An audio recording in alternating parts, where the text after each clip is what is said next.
কাহিনীর শুরুতে আমরা জ্যাক নামের এক লোককে দেখি, যে মাত্রই ঘুম থেকে উঠেছে। সে উঠেই নিজের রেডিও চালু করে, কিন্তু সেখানে কিছুই বাজছিল না। জ্যাকের মনে হলো হয়তো রেডিওটাই নষ্ট হয়ে গেছে। এরপর সে তার কয়েকজন বন্ধুকে ফোন করার চেষ্টা করে, কিন্তু ফোনটাও একেবারেই কাজ করছিল না। এরপর সে তৈরি হয়ে নিজের অফিসের উদ্দেশ্যে রওনা হয়। পথে গাড়িতে পেট্রোল ভরার জন্য সে একটা পেট্রোল পাম্পে থামে, কিন্তু দোকানের ভিতরে গিয়ে সে দেখে ক্যাশ কাউন্টারে কেউ নেই। সে চারপাশে কাউকে খুঁজতে থাকে। তখনই হঠাৎ রান্নাঘর থেকে ধোঁয়া বেরোতে দেখে। জ্যাক ভিতরে যায় এবং দেখে কেউ যেন পানি ফুটতে বসিয়ে কোথায় যেন চলে গেছে। ওখানে পাশের একটি টয়লেটের দরজা ভেতর থেকে বন্ধ ছিল, তাই জ্যাক ভাবে ভিতরে নিশ্চয়ই কেউ আছে।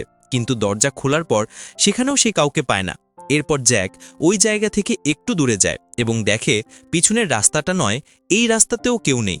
এবার জ্যাকের কাছে ব্যাপারটা খুব অদ্ভুত লাগতে শুরু করে। তবে সে ভাবে, চলো অফিসে গিয়ে দেখি, ওখানে অন্তত কাউকে তো পাবো। আরও কিছু দূর যাওয়ার পর সে দেখে একটা বাড়ির ভেতরে যেন নড়াচড়া হচ্ছে। জ্যাক তৎক্ষণাৎ গাড়ি থামিয়ে ওই বাড়িতে যায়। সে দরজায় নক করে, কিন্তু কেউ দরজা খোলে না। অবশেষে বিরক্ত হয়ে জ্যাক কাঁচ ভেঙে ভেতরে ঢোকে। ভিতরে গিয়ে দেখে পুরো বাড়িটাই ফাঁকা, আর রান্নাঘরে পাইপ ভাঙার কারণে পানি লিক হচ্ছিল। জ্যাক পানির সাপ্লাই বন্ধ করে দেয় এবং ওই বাড়ি থেকে বের হয়ে অফিসের দিকে রওনা হয়। এরপর কিছুটা সামনে গিয়ে সে দেখে রাস্তার মাঝখানে একটা গ্যাস ট্যাঙ্কার দাঁড়িয়ে আছে। সে ট্যাঙ্কারের ভেতরে ঢুকে পড়ে এবং সেখানে পড়ে থাকে একটা ওয়াকিটকির সাহায্যে কারো সঙ্গে যোগাযোগ করার চেষ্টা করে, কিন্তু সেখান থেকেও কোনো উত্তর মেলে না। ওই জায়গা থেকে আরও কিছুটা এগিয়ে গিয়ে সে শহরে পৌঁছায়, কিন্তু সেখানেও একটাও মানুষ চোখে পড়ে না। এখন জ্যাক ভয় পেতে শুরু করে এবং ভাবে, আমি কি স্বপ্ন দেখছি নাকি? কারণ এটা তো সম্ভব না যে এক রাতের মধ্যে সবাই হঠাৎ গায়েব হয়ে যাবে। ঠিক তখনই জ্যাক দেখে এক জায়গা থেকে ধোঁয়া উঠছে। সে ভাবে হয়তো ওখানে কেউ আছেই, কিন্তু গিয়ে দেখে সেখানে একটা প্লেন ক্র্যাশ করেছে। জ্যাক ভাবে, চলো প্লেনের ভিতরে মৃত যাত্রীদের তো পাওয়া যাবেই, কিন্তু ভিতরে ঢুকে সেখানেও কিছুই পাওয়া যায় না। এরপর জ্যাক নিজের অফিসে এসে পৌঁছায়, যেখানে সে আসলে এক ধরনের গবেষণার কাজ করছিল। সেখানে এসে সে দেখে তার সব মেশিন ঠিকঠাকই চলছে। জ্যাক সেখানে কারোর সাথে ফোনে যোগাযোগ করার চেষ্টা করে, কিন্তু অন্য দিক থেকে কেউ ফোন ধরে না। ঠিক তখনই জ্যাকের মনিটরে একটি বার্তা ভেসে ওঠে, যেখানে লেখা ছিল অপারেশন ফ্ল্যাশলাইট সম্পন্ন হয়েছে। এটা দেখে জ্যাক তড়িঘড়ি উঠে পুরো অফিস ঘুরে তার সহকর্মীদের খুঁজতে থাকে, কিন্তু অফিসে তার ছাড়া আর কেউ ছিল না। তারপর সে কন্ট্রোল রুমে যায় এবং দেখে তার বস সেখানেই বসে আছে। কিন্তু জ্যাক যখন তার কাঁধে হাত রাখে, তখন দেখে তার বস আসলে মৃত। এটা দেখে জ্যাক ভয়ে কেঁপে ওঠে এবং দৌড়ে অফিস থেকে বেরিয়ে আসে। সে দ্রুত অফিস ছেড়ে পালাতে চায়, কিন্তু দেখে অফিসের সব দরজা নিজে থেকেই লক হয়ে গেছে। তখন জ্যাক নিজের ক্যাবিনে ফিরে আসে, একটা রেকর্ডার হাতে নিয়ে বলতে শুরু করে, আজ জুলাই 5 তারিখ, আর আমাদের অপারেশন ফ্ল্যাশলাইট ব্যর্থ হয়েছে। এর কারণে পৃথিবীর সব মানুষ গায়েব হয়ে গেছে, শুধু আমিই বেঁচে আছি, একা। এরপর সে সেই রেকর্ডিং টেবিলে রেখে দেয় এবং একটি বোমা বিস্ফোরণ ঘটিয়ে অফিসের দরজা ভেঙে বেরিয়ে আসে। এরপর সে এক রেডিও স্টেশনে যায় এবং সম্প্রচার শুরু করে। সে নিজের নাম আর ঠিকানা জানায় এবং বলে, যদি কেউ জীবিত থাকে তবে আমার ঠিকানায় এসে দেখা করো। এরপর সে পুরো শহরের দেয়ালে নিজের নাম্বার আর ঠিকানা লিখে রাখে। তারপর সে একটি পুলিশ কার নিয়ে গলি ঘুরে ঘোষণা দিতে থাকে, যদি কেউ জীবিত থাকে প্লিজ আমাকে যোগাযোগ করো। এইভাবে কয়েকদিন কেটে যায়, কিন্তু একটাও মানুষ জ্যাকের সাথে যোগাযোগ করে না। এদিকে জ্যাক প্রতিদিন মানুষ খুঁজে খুঁজে অসহ্যভাবে ক্লান্ত হয়ে পড়ে এবং এখন সে পুরোপুরি বিশ্বাস করে ফেলে যে এই পৃথিবীতে সেই একমাত্র জীবিত মানুষ। তখনই তার মাথায় আসে, যদি আমি একাই বেঁচে থাকি তাহলে এই ছোট্ট ঘরে থাকব কেন। এরপর সে শহরের সবচেয়ে বড় এবং দারুণ বাড়িতে গিয়ে থাকতে শুরু করে। পরে সে গাড়ির শোরুম থেকে সবচেয়ে দামি গাড়ি বের করে এবং সেটা নিয়ে রাস্তায় ঘুরতে থাকে। তারপর সে একটা শপিং মলে গিয়ে সবচেয়ে দামি কাপড় পরে ফেলে।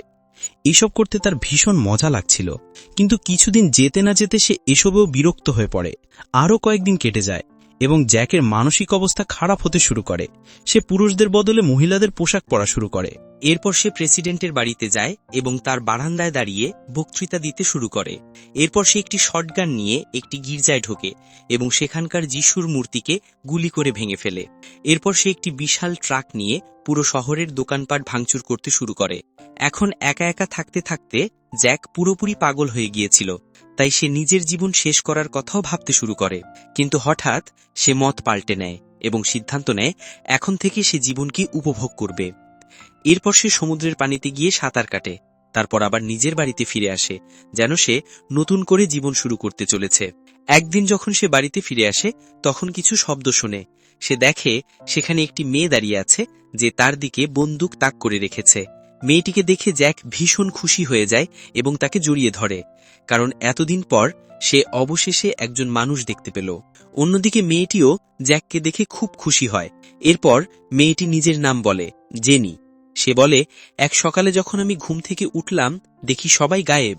আমি একা শহরে ঘুরছিলাম, কিন্তু তখন দেয়ালে আপনার লেখার ঠিকানা দেখলাম, তাই এখানে এলাম। এরপর কথা বলতে বলতে জেনি ঘুমিয়ে পড়ে, আর জ্যাকও পাশে বসে তাকে দেখতেই থাকে। কিছুক্ষণ পর জ্যাকও ঘুমিয়ে যায়। পরের সকাল তারা দুজন শহরের দিকে যায়, কারণ তাদের মনে হচ্ছিল যদি আমরা দুজন বেঁচে থাকি তাহলে নিশ্চয়ই আর কেউ বেঁচে থাকতে পারে। কিন্তু অনেক খোঁজাখুঁজির পরও তারা আর কাউকে খুঁজে পায় না। এরপর একদিন জ্যাক জেনিকে তার একটি পরীক্ষার কথা বলে। সে জানায়, আমরা ওয়্যারলেস এনার্জি বানানোর চেষ্টা করছিলাম, কিন্তু সেই পরীক্ষায় আমরা ব্যর্থ হই। আমার মনে হয় এই ব্যর্থতার কারণেই সবাই গায়েব হয়ে গেছে। এটা শুনে জেনি ভয় পেয়ে যায় এবং সেখান থেকে চলে যায়। এরপর আরও কিছুদিন কেটে যায় এবং ধীরে ধীরে জ্যাক আর জেনি একে অপরের কাছে আসতে শুরু করে। তারা বাইরে গিয়ে নিজেদের পছন্দের সবকিছু করতে থাকে যা তারা সবসময় করতে চেয়েছিল। তারপর একদিন যখন জ্যাক কোথাও যাচ্ছিল, হঠাৎ তার সামনে একটি ট্রাক এসে দাঁড়ায়। জ্যাক বন্দুক হাতে নিয়ে ট্রাকটির কাছে যায়। ট্রাক থেকে একটি মুখোশ পরা লোক বেরিয়ে আসে। সে বন্দুক তাক করে জ্যাককে জিজ্ঞেস করতে থাকে, তুমি কে? তুমি কিভাবে বেঁচে আছো? আর তুমি কি একাই আছো? জ্যাকও তাকে মিথ্যে বলে দেয়, হ্যাঁ আমি একাই আছি। এটা শুনে লোকটা নিজের মাস্ক খুলে ফেলে এবং বলে, আমারও তো মনে হচ্ছিল এই পৃথিবীতে শুধু আমিই বেঁচে আছি। ঠিক তখনই জ্যাকের ওয়াকি টকিতে জেনির কণ্ঠ শোনা যায়। ওটা শুনে লোকটা বলে, এই শব্দটা কোথা থেকে আসছে? এবার জ্যাক সব সত্যি বলে দেয়, আমার সঙ্গে আসলে আরেকজন মেয়েও আছে। এটা শুনে লোকটা বলে, আমাকেও তোমাদের সাথে নিয়ে চলো। বাড়িতে পৌঁছলে তারা দুজন জেনিকে দেখে যে খুব সুন্দর একটি পোশাক পরে দাঁড়িয়েছিল। লোকটা তাদের কাছে এসে দুজনকে জড়িয়ে ধরে বলে, ভালো হলো, এখন আমি আর একা নই। এরপর সে নিজের নাম জানায়, হ্যাপি। এখন তারা তিনজন একসাথে খুব আনন্দে থাকতে শুরু করে এবং একসাথে ঘুরে বেড়ায়। একদিন তারা তিনজন মিলে বনে ক্যাম্পিং করতে যায়। তখন হ্যাপি তাদের বলে, একবার আমার এক বন্ধুর সঙ্গে মারামারি হয়েছিল। সে আমাকে এত মারল যে আমার মনে হলো আমি মরে গেছি, কিন্তু যখন চেতনা ফিরল তখন আমার চারপাশে কেউ ছিল না। সেই সময় আমি বুঝতে পারলাম আমি একাই বেঁচে আছি। তখন জেনি বলে, সেদিন আমি বাথরুমে হেয়ার ড্রায়ার ব্যবহার করছিলাম। হঠাৎ জোরে একটা শক খেলাম। আমার মনে হলো আমি মরে গেছি, কিন্তু যখন জ্ঞান ফিরল দেখি সব মানুষ গায়েব। এরপর জ্যাক বলে, সেই রাতে আমি অফিসে হওয়া ঝগড়ায় বিরক্ত হয়ে ঘুমের ওষুধ খেয়েছিলাম, কিন্তু সকালে উঠে দেখি এই পৃথিবীতে আমি একাই বেঁচে আছি। সেই রাতেই যখন সবাই ঘুমাচ্ছিল, জেনি বাইরে কারোর গান গাওয়ার শব্দ শুনতে পায়। সে বাইরে গিয়ে দেখে হ্যাপি একটি কবরের উপর দাঁড়িয়ে গান গাইছে। জেনির মনে হয় একে বিরক্ত করা ঠিক হবে না, তাই সে ফিরে গিয়ে আবার ঘুমিয়ে পড়ে। পরের সকালে জ্যাক নিজের করা পরীক্ষার ফলাফল পরীক্ষা করছিল। সেই সময় সে দেখে হ্যাপি আর জেনি একসাথে জগিং করছে। জেনি হ্যাপিকে জিজ্ঞেস করে, তোমার বন্ধু তোমাকে মারতে চাইছিল কেন? হ্যাপি বলে, কারণ আমি তার স্ত্রীর সঙ্গে শুয়েছিলাম, তারপর আমি তাকেই মেরে ফেলি। এটা শুনেই জেনি ভয় পেয়ে যায় এবং সেখান থেকে চলে আসে। বাড়িতে ফিরে জ্যাক জেনিকে জিজ্ঞেস করে, কি হলো, তুমি কেন কাঁদছ? জেনি বলে, কিছু না। তারপর জ্যাক হ্যাপিকে জিজ্ঞেস করে, জেনির কি হয়েছে? হ্যাপি বলে, জানি না, আমি তো তাকে কিছু বলিনি। এরপর জ্যাক ও হ্যাপির মধ্যে ঝগড়া শুরু হয় এবং জ্যাক নিজের গাড়ি নিয়ে সেখান থেকে চলে যায়। তখন হ্যাপিও রেগে গিয়ে একটা গাড়ি নিয়ে জ্যাকের পিছু নেয়। ওদের দুজনকে এত রাগান্বিত দেখে জেনিও নিজের গাড়ি নিয়ে তাদের পিছু নেয়। তখন জ্যাক হ্যাপির গাড়িকে ধাক্কা মারে এবং একটি গর্তে গিয়ে পড়ে, তবে এতে কারো কোনো আঘাত লাগে না। এরপর ওরা আবার মারামারি শুরু করে, কিন্তু ঠিক তখনই জেনি ওদের দিকে বন্দুক তাক করে বলে, তোমরা নিজেদের মধ্যে লড়াই বন্ধ করো। ওরা দুজনেই তার কথা মেনে নেয় এবং জেনির সঙ্গে আবার বাড়ি ফেরার পথে বের হয়। ফেরার পথে জ্যাক বলে, যে ঘটনার পর সবাই গায়েব হয়েছিল সেটা আবার ঘটতে চলেছে। এবার হয়তো আমরা তিনজনও গায়েব হয়ে যেতে পারি। এটা শুনে তারা দুজন ভয় পেয়ে যায়। এরপর তিনজন জ্যাকের অফিসে যায়। সেখানে জ্যাক দেখে আগামীকাল সকাল 6টায় সেই ঘটনা আবার ঘটবে। এখন তাদের যেভাবেই হোক এটা আটকাতে হবে। ঠিক তখনই লাল রঙের এক অদ্ভুত আলো আসে এবং তারা তিনজন অদ্ভুত সব দৃশ্য দেখতে শুরু করে। হ্যাপির মনে হয় দুনিয়া উল্টে গেছে। সে উল্টোভাবে হাঁটতে থাকে, কিন্তু কয়েক মিনিটের মধ্যেই সব স্বাভাবিক হয়ে যায়। তখন হ্যাপি আর জেনি একে অপরকে জড়িয়ে ধরে। এটা দেখে জ্যাকের ভেতর হিংসা জেগে ওঠে। এরপর জ্যাক নিজের রেকর্ডার অন করে বলে, আজ যা কিছু ঘটল এটা কেবল সেই ঘটনার ছোট্ট একটা অংশ। আসল ঘটনা তো কাল ঘটবে, আর তার মূল কারণ হচ্ছে আমার অফিস থেকে বের হওয়া রেডিয়েশন। যদি আমরা আমার অফিসটাই ধ্বংস করে দিই তাহলে সব আবার স্বাভাবিক হয়ে যাবে। এরপর তারা তিনজন একটি গুদামে যায় যেখানে ট্রাক ভর্তি বারুদ মজুদ ছিল। সেই বারুদ জ্যাকের অফিস উড়িয়ে দেওয়ার জন্য যথেষ্ট ছিল। তারপর ট্রাক বোঝাই করে হ্যাপি অফিসের দিকে রওনা হয়, আর জ্যাক আর জেনি সামনে গাড়ি চালাচ্ছিল। সেই সময় জ্যাক জিনিকে বলে, আমরা দুজন আগে কতটা কাছাকাছি ছিলাম, কিন্তু হ্যাপি আসার পর তুমি ওর দিকে ঝুঁকে গেছো। তাহলে এখন সত্যি বলো, তুমি কাকে ভালোবাসো, আমাকে নাকি হ্যাপিকে? জেনি বলে, আমি তোমাদের দুজনকেই পছন্দ করি, কিন্তু হ্যাপিকে নিয়ে আমার ভেতর সহানুভূতি কাজ করে। আমি ওকে যেভাবে ভেবেছিলাম আসলে সে সেভাবে নয়, বরং সে খুব ভালো মানুষ। তারপর জেনি জ্যাকের গাড়ি থেকে নেমে গিয়ে হ্যাপি ট্রাকে উঠে বসে। এটা দেখে জ্যাক প্রচণ্ড রেগে যায়, কিন্তু অসহায়ের মতো কিছুই করতে পারে না। ঠিক তখনই জ্যাক দেখতে পায় যে তার রেডিওতে সংকেত বাজতে থাকে, যার মানে ছিল তার ল্যাবে রেডিয়েশনের মাত্রা অনেক বেড়ে গেছে, আর যদি তারা ট্রাকটিকে অফিসের কাছে নিয়ে যায় তাহলে ট্রাকে থাকা বারুদ বিস্ফোরিত হয়ে যাবে এবং হ্যাপি আর জেনি ওখানেই মারা যাবে।